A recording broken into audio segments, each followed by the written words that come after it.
Салих Сайдашев исемендәге концертлар залында атаклы композитор, Россияның һәм Татарстанның халык артисты Рәшит Калимуллинның 65 яшьлек юбилей кичәсе булып узды.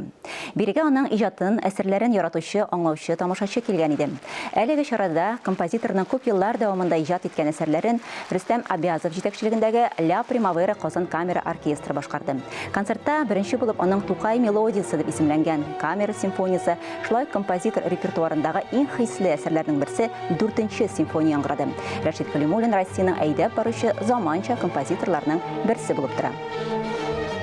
Яшь чактан ук менә музыка тавышлары, урам тавышы, урман тавышы, идел тавышы, бөтенесе менә миңа бик минем өчен бик кызык иде.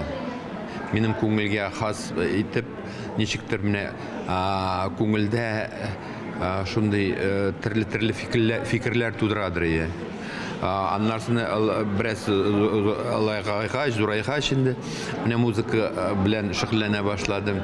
Шул чакта минем күренешләрем миңа музыка язырга бик тә файда китерде.